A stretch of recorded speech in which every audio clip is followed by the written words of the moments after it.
Hi.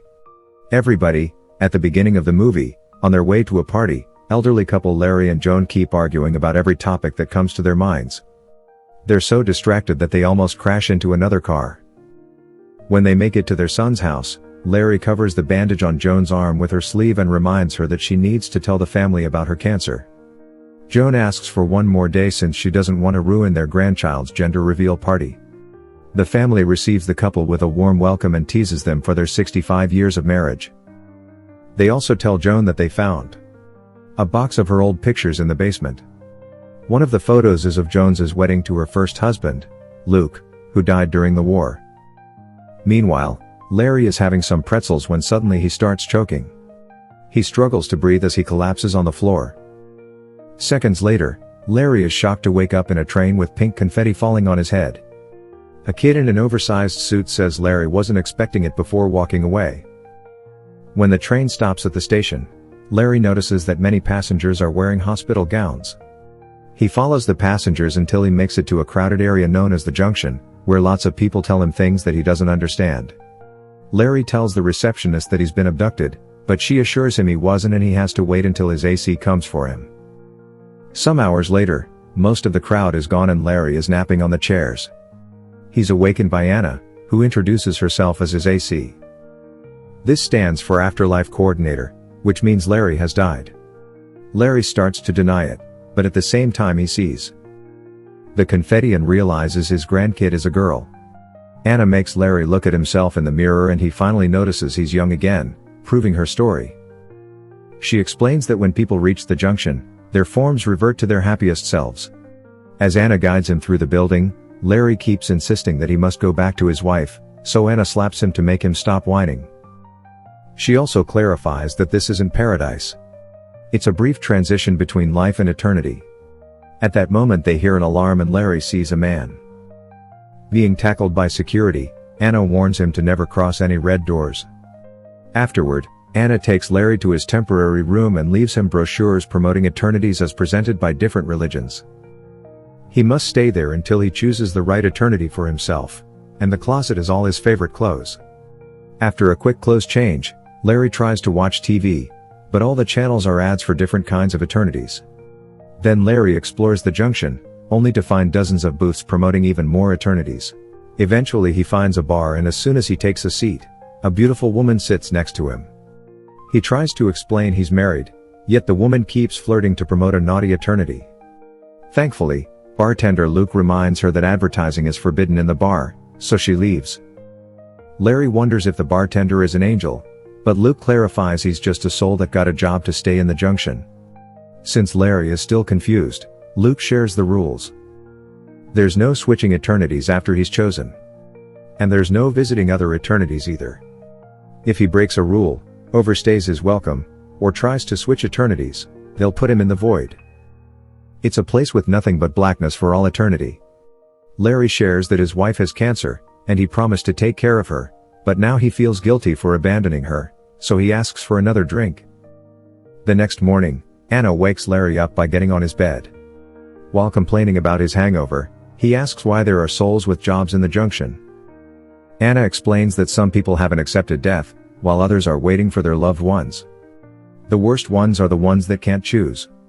Larry wants to know if Joan will die soon, but they can't obtain that information.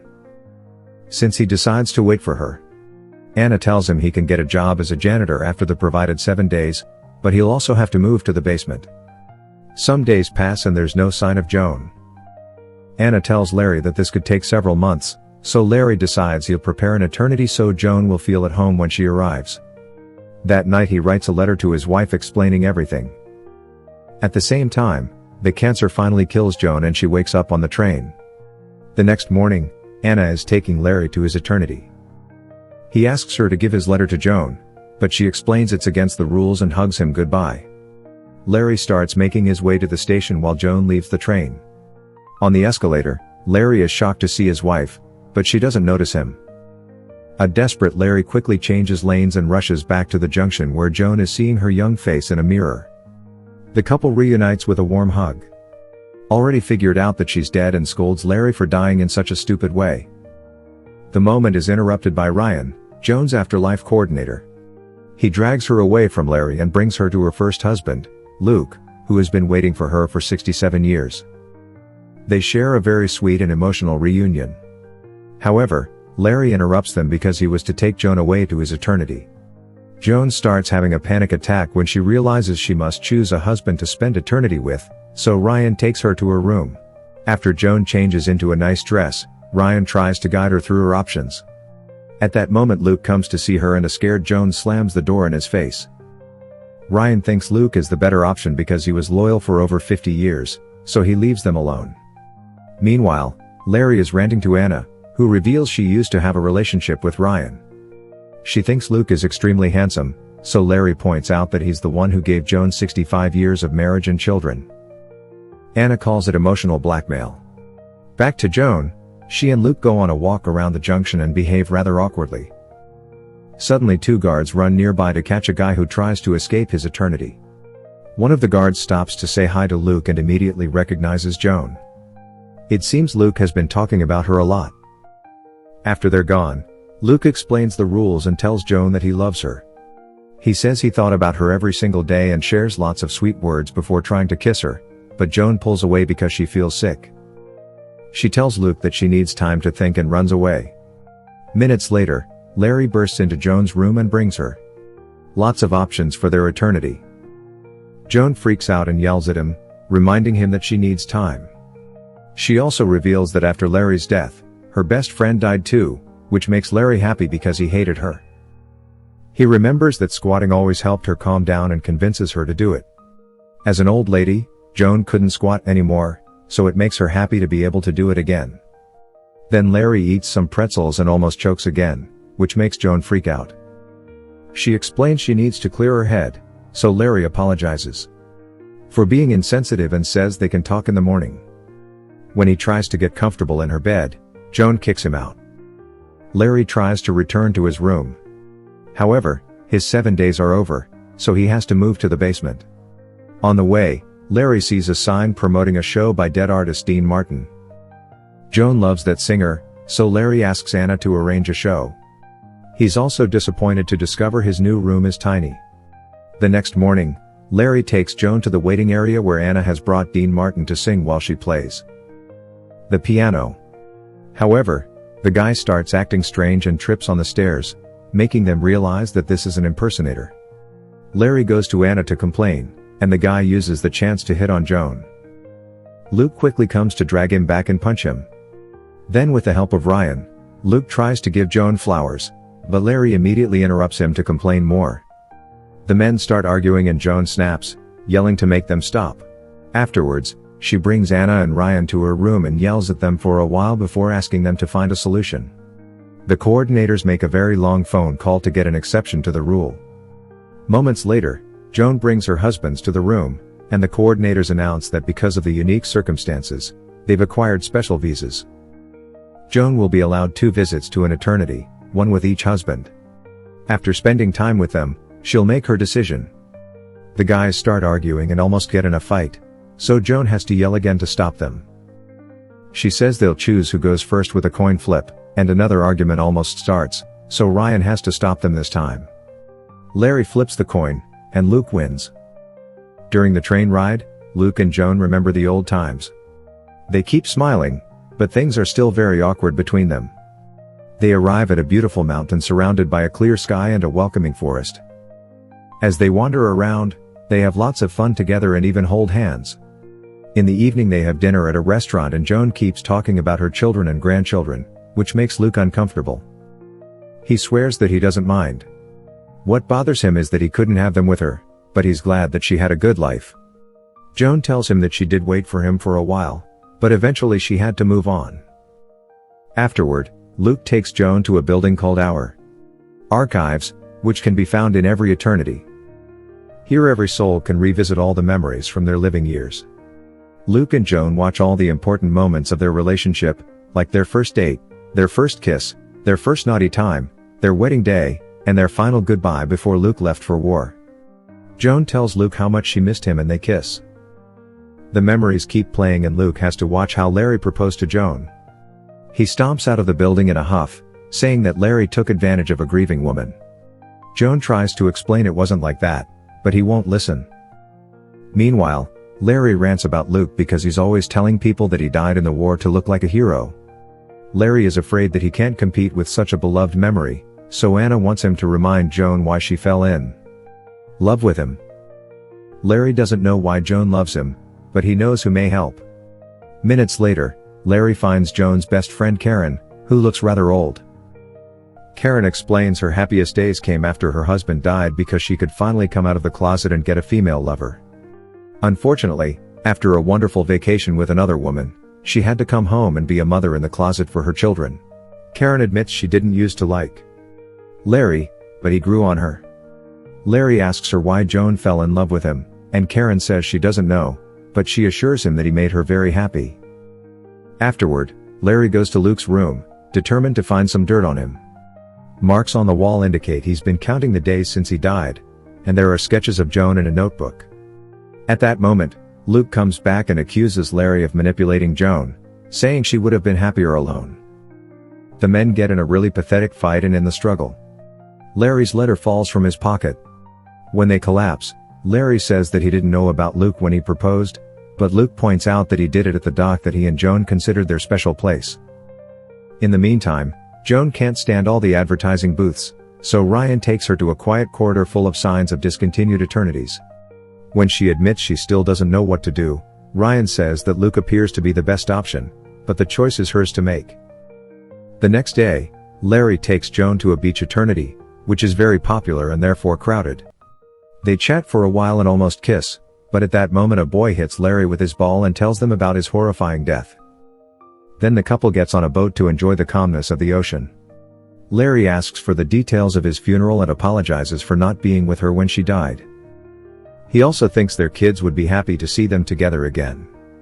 Joan feels like he's manipulating her and an argument ensues. Joan reminds him that she's in a complicated situation, and Larry swears he would have waited for her as long as Luke did. When they return to land, Joan wants to enter the archives with Larry, but he refuses. He thinks a person can lose themselves in memories and wants to protect her, but Joan believes he's afraid of what they'll find. They sit on the shore and talk about their first date, so Larry explains he always wanted to make things better for her. In the junction, Luke finds Larry's letter and reads it. Meanwhile, Joan and Larry return from their date and share a kiss. Larry says he doesn't care where they go as long as they are together. At that moment, Luke shows up with the coordinators to tell Joan that Larry broke into his room. He also gives her the letter, and now Joan knows that Larry almost left. He only stayed because he saw her on his way out. Yet another argument begins and Joan calls Larry selfish. In return, Larry says that he's always been Joan's consolation prize and accuses Luke of a few things to try to make him look bad. Luke screams in frustration and admits he's had a few lovers over the last 67 years, but at least he waited for her. The men want her to make a decision now, but Joan needs more time, so the coordinators take them away. Moments later, Karen visits Joan with a drink, and Joan finally breaks down. Karen comforts her and takes her out to various fun booths to distract her. Joan keeps drinking and ranting about her situation, so Karen reminds he that she's dead. That means she has no obligations to anyone and can start with a clean state. At the bar, Larry and Luke are drinking too much, which helps them get along and even bond. They compliment each other and even say that Joan doesn't deserve them. The next morning, Joan wakes up with a hangover, but she's made her decision. She calls her husbands and says she's lucky to have them both, so maybe things happen the way they were meant to. No matter who she chooses, she'll end up feeling guilty. So she announces she chooses neither of them and leaves with tears in her eyes. Afterward, Joan gets ready to leave and spend her eternity with Karen. Meanwhile, Larry tells Luke that he was right. He proposed on the dock because Luke always was the ghost he couldn't compete with. He wonders if he choked on the pretzel because he saw the wedding picture. In return, Luke admits he's very jealous of the life Larry built. With Joan, the guys then share why their bodies chose these forms. Luke looks like the day he and Joan discussed starting a family, while Larry looks like the time Joan was pregnant with their second child. Suddenly, Larry realizes something and rushes out of the room. At the station, Larry finds Joan in the train and asks her to get off for a final talk. He points out that her hair is long, but she always wore it short during their marriage. That means she was the happiest with Luke, so he wants her to go with him. At first, Joan denies it, but Larry insists it's the right thing. They both cry as they share their last hug. Sometime later, Luke and Joan are on a train to their eternity. Larry is wandering the junction because he still doesn't know where to go and discovers that Anna and Ryan are back together. Anna talks to Larry in private and tells him she's proud of him. She explains that she chose to stay in the junction because helping lost souls gave her purpose, and Larry helped her remember why she loves this job. In the mountain's eternity, Joan and Luke start a new life together. They have fun on dates and befriend other souls. In the evening they finally get to be naughty. After Luke falls asleep, Joan starts feeling some doubts and decides to visit the archives where she watches the memory of the day she met Larry. During the next few days, Luke keeps taking Joan on all kinds of activities with other souls, but Joan doesn't have a good time. Every night she visits the archives and revisits more of her memories with Larry. The archives clerk tells her it's not healthy to spend so much time there and that it's important to move on. One night, Luke says that this is truly the perfect life, and Joan doesn't know what to answer. The next morning, Luke announces he's booked another activity and Joan finally breaks down. She says she made a mistake by choosing him, causing Luke to get angry and start yelling. Joan explains that she was the happiest with him because it was young, foolish love without the burden of mortgage, jobs, and kids. However, love is supposed to be more than that. It should include the bad moments too. She also thinks that Luke is in love with a Joan from 67 years ago and never moved on, but she's changed and isn't the same person anymore. Joan then announces she'll try to go back, even if it means risking getting caught. She cries as she tells Luke she did love him, but he walks away. Some hours later, Joan is trying to make a plan to escape while practicing with a knife. After thinking a lot about the situation, Luke comes back and agrees to be her distraction. The duo goes to the archives and Luke pretends to have a breakdown in front of the clerk. While the man comforts him, Joan sneaks inside. Then Luke also goes in as a normal client. He and Joan watch their wedding memory and say a final goodbye. Joan sneaks behind the memory and goes through the red door, which takes her to a corridor with her childhood memories. At that moment she hears the alarm and the guards coming, so she runs until she finds a door in the memory of two soldiers informing her of Luke's death. A washing machine door drops her into a memory of her arguing with Larry.